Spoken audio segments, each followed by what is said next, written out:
Hello everyone and welcome back to the channel.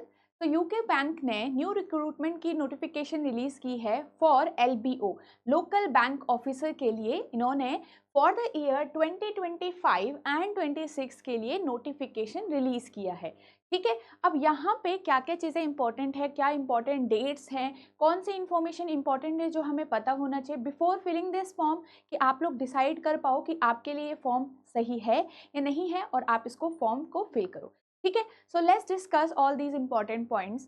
तो आपका सबसे पहले तो जो रजिस्ट्रेशन का डेट है स्टार्ट कब से हो रहा है, 16 जनवरी से हो रहा है। ठीक है, और इसका जो लास्ट डेट है वो आपका कब है, लास्ट डेट आपका यहाँ पर 5 ऑफ फरवरी 2025 है। ठीक है, तो 16 जनवरी से लेकर 5 फरवरी तक आप फॉर्म को फिल कर सकते हैं। ये दोनों ही डेट्स आपके इंक्लूसिव होंगे। ओके, सो ये चीज़ आपको ध्यान रखना है, तो याद रखिए this is the important date. Okay, and उसके बाद जब आपका एग्जाम होगा तो इसके बाद ही होगा। ओके, तो यहाँ पे जितने भी आप फॉर्म फिल करोगे वो डिफरेंट डिफरेंट स्टेट से होंगे, मतलब स्टेट वाइज आपका फॉर्म होगा। तो इसको देख लेते हैं। ठीक है, और डिफरेंट डिफरेंट आपकी एलिजिबिलिटी होगी। ठीक है, आप एलिजिबल हैं या नहीं हैं एक बार ये ज़रूर चेक कर लीजिएगा। ओके, तो आप इस लिंक से आप यहाँ पे से फॉर्म फिल कर सकते हैं। ठीक है, ऑनलाइन फॉर्म फिल करना है आपको। ओके, एंड यहाँ पे जो वैकेंसीज हैं, टोटल वैकेंसीज कितनी है आपकी, 250 वैकेंसी है, और हर स्टेट के लिए डिफरेंट डिफरेंट वैकेंसी गिवन हो रखी है हर कैटेगरी के लिए। ओके, अगर आप यहाँ पे ध्यान से देखें तो आपके पास यहाँ पे से गुजरात के लिए टोटल वैकेंसीज कितनी है, 57। तो अगर आप इस स्टेट से बिलोंग करते हैं तो तब आप ये फॉर्म को फिल करिए। ठीक है, महाराष्ट्र से देखिए 70 वैकेंसीज, और अगर हम जनरल कैटेगरीज के यहाँ पे बात करें तो 30 वैकेंसीज आपकी महाराष्ट्र में है। ठीक है, देन आपका असम में यहाँ पे 30 वैकेंसीज टोटल है, एंड यूआर के लिए बात करें तो 13 वैकेंसीज हैं। ठीक है, कर्नाटका में 35 वैकेंसी है, त्रिपुरा में 13 वैकेंसी है, सिक्किम में 6 वैकेंसी है ओनली, नागालैंड में 5, मेघालय में 4, केरल में 15, एंड तेलंगाना आंध्र प्रदेश वाले सर्कल में आपकी 10 वैकेंसीज है, जेएनके में 5 वैकेंसी। तो ये टोटल मिला के आपका 250 वैकेंसीज बन रही है। ओके, अब ये भी ध्यान रखना है कि आपको मैंडेटरी बोला गया है, तो आपको ये लोकल लैंग्वेज है आनी चाहिए। याद रखिएगा, जब आपको ये लोकल लैंग्वेज आती होगी, पढ़नी आती होगी, बोलनी आती होगी, लिखनी आती होगी, तो ही आप उस स्टेट से फॉर्म फिल कीजिएगा। ऐसा नहीं कि आप वहाँ पे थोड़ा वैकेंसी ज़्यादा हैं आपके स्टेट से तो आप वहाँ से करो, नो। याद रखिएगा, if you know these languages then only fill the form. Okay, तो यहाँ पे से अगर हम ये चीज़ देखें, कोई भी जो कैंडिडेट है वो सिर्फ एक ही स्टेट के लिए फॉर्म फिल कर सकता है, मतलब आप 2 स्टेट से फॉर्म नहीं फिल कर सकते हो। अगर आपने एक जगह से कर दिया तो दूसरी जगह से नहीं करोगे। ठीक है, और जिस स्टेट में कोई ज़्यादा वैकेंसी नहीं है या 0 वैकेंसी है, वहाँ से भी अगर आपने फॉर्म फिल किया तो भी आप दूसरे स्टेट के लिए एलिजिबल नहीं होगे, और आपका फॉर्म जो होगा, एप्लीकेशन जो होगा वो कैंसिल की हो सकती है। ठीक है, तो ये चीज़ आपको ध्यान में रखना है। अगर हम नेक्स्ट इसमें बात करें,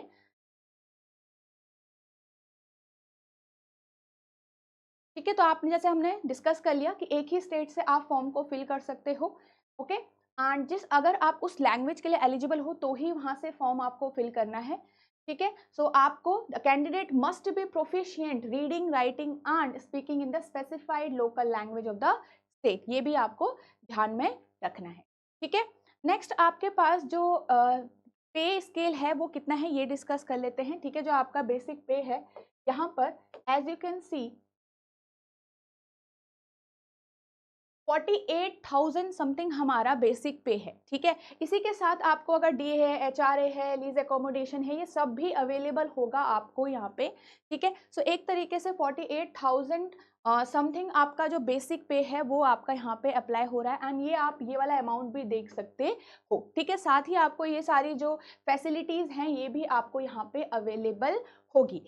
ठीक है, यहाँ पे एक चीज ध्यान दीजिए कि जो प्रायर एक्सपीरियंस है will not be consider for any service seniority. मतलब आपका कई स्टूडेंट होंगे कि वो सोच रहे होंगे कि हमें तो एक्सपीरियंस ही नहीं है, क्या एक्सपीरियंस के बेसिस पे आपको प्रेफरेंस मिलेगी, ऐसा यहाँ पे नहीं है। आपको एग्जाम को क्वालिफाई करना है और आप सिलेक्शन में आप सिलेक्ट हो सकते हो, ऐसा यहाँ पे दिया गया है। ठीक है, तो यहाँ पे एक चीज़ आपको बहुत इंपॉर्टेंट है, काफ़ी स्टूडेंट ऐसे होते हैं, काफ़ी जो पर्सन ऐसे होते हैं जो अपने घर से पास रहना चाहते हैं, तो आप अगर यहाँ पे सिलेक्ट हो जाते हो तो जो आपका सिलेक्शन है, ठीक है, जो आपकी पोस्टिंग है वो आपके स्टेट में ही होती है। मतलब जिस स्टेट से आपने क्या किया है, फॉर्म फिल किया है, उसी स्टेट में आपकी पोस्टिंग होगी, ठीक है। तो यहाँ पे ज़्यादा से ज़्यादा 12 ईयर्स तक वहाँ पे आप सर्विस देते हो। ओके, तो ये चीज़ ध्यान में रखिएगा। तो आप में से काफ़ी स्टूडेंट अगर जिनको घर के पास रहना पसंद है, आपके लिए ये अच्छी अपॉर्चुनिटी। ओके, देन यहाँ पे आप कौन से पोजीशन के लिए रिक्रूट हो रहे हो, यहाँ पे लोकल बैंक ऑफिसर की पोजीशन के लिए आप रिक्रूट यहाँ पे हो रहे हो। और बाकी जो आपके एग्जामिनेशंस होंगे, प्रमोशनल एग्जामिनेशंस, वो उसके लिए भी आप एलिजिबल रहते हो आगे के लिए, इन फ्यूचर ऑल्सो, ठीक है। तो ये भी आपके लिए इंपॉर्टेंट पॉइंट रहेगा। अब एलिजिबिलिटी क्राइटेरिया यहाँ पे डिस्कस कर लेते हैं, क्या एलिजिबिलिटी रहनी चाहिए। नेशनैलिटी आप देख सकते हो, you should be a citizen of India, Nepal and Bhutan, ठीक है। तो नेक्स्ट अगर हम एज की बात करें, तो अगर आप यहाँ पे देखिए मिनिमम एज कितनी है आपकी, 20 ईयर्स होनी चाहिए, ठीक है। इसमें जो मिनिमम एज है दैट इज 20 ईयर्स, ठीक है। अगर आप 20 ईयर्स या 20 ईयर्स से ऊपर है तो ही आप फॉर्म को फिल करिएगा। एंड मैक्सिमम एज 30 है, अगर आप 30 से ऊपर के एज के हैं तो आप ये फॉर्म को फिल नहीं करिएगा, ठीक है, तो आप एलिजिबल नहीं हो। और यहाँ पे ये सिर्फ जनरल कैटेगरी वाले स्टूडेंट्स के लिए है, क्योंकि बाकी कैटेगरीज के लिए आपको रिजर्वेशन भी मिलता है, ठीक है। तो यहाँ पे आपका जो आप देख सकते हो कि अब candidate must not be born earlier than this particular date, यहाँ पे ये चीज़ आप देख सकते हो। एंड यहाँ पे आपको जो मिनिमम जो आपकी एज वो है, जो लिमिट है, उसके लिए भी डेट गिवन की गई है, ठीक है। सो ये चीज़ आपको ध्यान में रखनी है। ओके, तो 1 जनवरी 1 जनवरी से लेकर मतलब 2005 से बाद आप यहाँ पे बॉर्न नहीं होने चाहिए। सिंपल लगा लीजिए 2005 के बाद अगर आप बॉर्न हो तो आप इसके लिए एलिजिबल नहीं हो, ठीक है। नेक्स्ट अगर आपकी जो आप अगर कैटेगरी से बिलोंग करते हैं, एससी से बिलोंग करते हैं, एसटी से बिलोंग करते हैं, ठीक है, अगर आप पीडब्ल्यूडी हैं तो यहाँ पे आपको कितने साल का जो रिलैक्सेशन है वो मिलने वाला है, मतलब 30।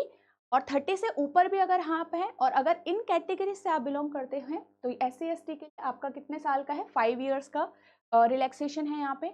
और OBC के लिए कितने साल का है, 3 ईयर्स के लिए है, ठीक है।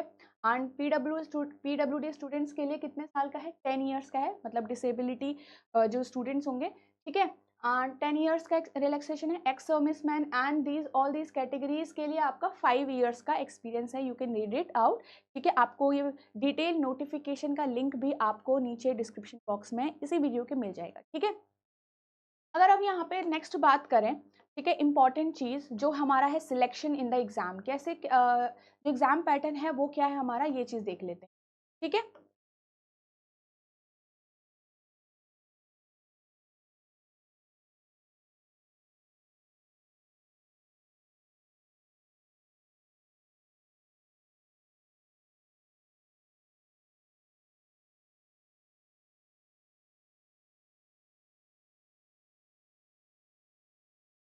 ठीक है, तो यहाँ पे जो आपका फी स्ट्रक्चर है वो क्या है, एक बार इसको देख लीजिए। फीस आपकी, अगर आप SC ST या PWD जो कैटेगरी है उनसे बिलोंग कर रहे हैं तो आपका जो फी है 175 रुपीज़ है, ठीक है। एंड आपका जो अदर स्टूडेंट्स हैं जो इन कैटेगरी से बिलोंग नहीं करते, अगर आप EWS हैं, जनरल कैटेगरी से हैं, तो आपकी जो फीस होगी वो कितनी होगी, 850 रुपीज़, ठीक है। और ये आपकी फीस जो है वो नॉन रिफंडेबल है, ठीक है। तो आपने फॉर्म फिल कर दिया तो वापस आप इसका रिफंड नहीं ले सकते अगर आपके मन में कुछ भी चेंजेस आते हैं बाद में, ठीक है। सो 175 for ST ST and PWD categories and other category जो भी हैं उनके लिए 850 रुपीज़ है यहाँ पे, ठीक है।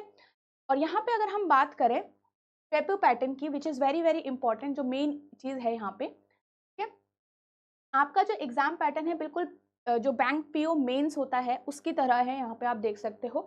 रीजनिंग एंड कंप्यूटर एप्टीट्यूड है आपके 45 क्वेश्चंस आपके इसमें आ रहे हैं, ठीक है। और टोटल मार्क्स कितने हैं, 60 मार्क्स का है। तो आप देख सकते हो जो एग्जाम का लेवल होगा वो अच्छा खासा होगा, ठीक है। यहाँ पे फिर general economy and banking general awareness भी है साथ में ही पहले ही एग्जाम में, ठीक है। तो ये आपका एग्जाम है मतलब फर्स्ट, तो यहाँ पे आपका 40 क्वेश्चन है एंड 40 मार्क्स है, okay. Then English language 35 questions हैं, 40 मार्क्स हैं। तो आपको पता है कि हर क्वेश्चन 1 मार्क का नहीं होगा, कुछ क्वेश्चन आपके 1 से ज़्यादा मार्क्स के भी होंगे। डेटा एनालिसिस एंड इंटरप्रिटेशन आपको गिवन किया गया है, मतलब सिंपल मैथ्स नहीं आनी, डीआई और डेटा सफिशिएंसी वगैरह आपका यहाँ पे आने वाला है, ठीक है। 35 क्वेश्चंस एंड 60, तो एक तरीके से हम देख सकते हैं पीओ मेंस की तरह ही आपका ये दिख रहा है यहाँ पे। तो टोटल नंबर ऑफ क्वेश्चंस होंगे 155 एंड 200 यहाँ पे मार्क्स होगा, ओके।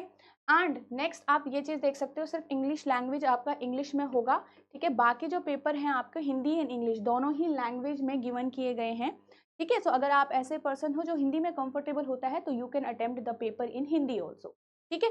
तो यहाँ पे आपको हर एक सेक्शन का डिफरेंट डिफरेंट टाइम भी अलॉट किया गया है। रीजनिंग के लिए आपका 60 मिनट्स का टाइम है, ठीक है। मतलब एक सेक्शन के लिए आप कंप्लीट 60 मिनट्स का, जे के लिए आपका 35 मिनट्स का टाइम है एंड इंग्लिश के लिए 40 मिनट्स का टाइम है, और जो क्वांट्स है उसके लिए आपका डीआई के लिए 45 मिनट्स का टाइम। तो जो टोटल टाइम आपको मिलेगा 3 आवर्स का मिलने वाला। इसका मतलब सेक्शनल टाइमिंग भी आपका गिवन हो रखा है एंड 3 आवर्स का कंप्लीट टाइमिंग टोटल है, ठीक है। यहाँ पे ये ध्यान रखिए कि सेक्शनल टाइमिंग और सेक्शनल मार्क्स हैं तो ज़रूरी नहीं है कि आपका जो सेक्शनल कट ऑफ है वो भी होगी। तो यहाँ पे कोई भी सेक्शनल कट ऑफ नहीं होगी, ठीक है। आपको एक ओवरऑल कट ऑफ क्लियर करना पड़ेगा। ओवरऑल कट ऑफ में यहाँ पे आपको एक मिनिमम क्वालिफाइंग मार्क्स लेके आने हैं, मतलब कट ऑफ को क्लियर करना है बस। और वो कट ऑफ डिसाइड करेगा bank according to the vacancy of the state, ये सारी तरीके से बैंक डिसाइड करेगा, जितने भी फॉर्म्स होंगे उसके हिसाब से, जितने भी स्टूडेंट्स होंगे उनके, ओके।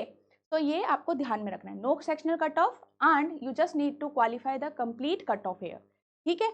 चलिए आगे देखते हैं। तो आपके लिए बहुत अच्छी अपॉर्चुनिटी है ये, मतलब यहाँ पे काफ़ी स्टूडेंट्स होते हैं जो एक किसी ना किसी सब्जेक्ट में वीक होते हैं, उनके लिए ये चीज़ अच्छी है कि आप जिसमें स्ट्रॉन्ग है वहाँ से मार्क्स लेके आ सकते, ठीक है। नेक्स्ट अगर हम इसमें देखें जो जो आपका रॉन्ग आंसर है, अगेन जैसे होता है आपका आपका जो रॉन्ग आंसर होगा वो आपका 0.25 ऑफ द करेक्ट आंसर होगा यहाँ पे, ठीक है। तो 1/4 होगा आपका यहाँ पे, ये चीज़ आपको ध्यान में रखनी है। तो रॉन्ग नेगेटिव मार्किंग भी है यहाँ पे, ठीक है। एंड कट ऑफ की अगर हम बात करें तो जो आपकी कट ऑफ है, मतलब जैसे बताया जो ऑनलाइन टेस्ट होगा आपका, उस ऑनलाइन टेस्ट के बाद आपका इंटरव्यू होगा, ठीक है।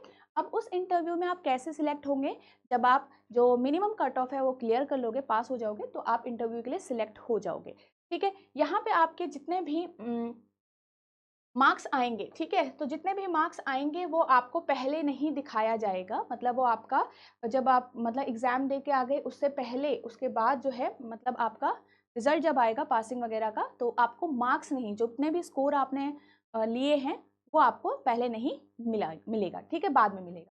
तो ये आप देख सकते हो, scores obtained in online main examination will not be share with the candidate shortlisted for the interview.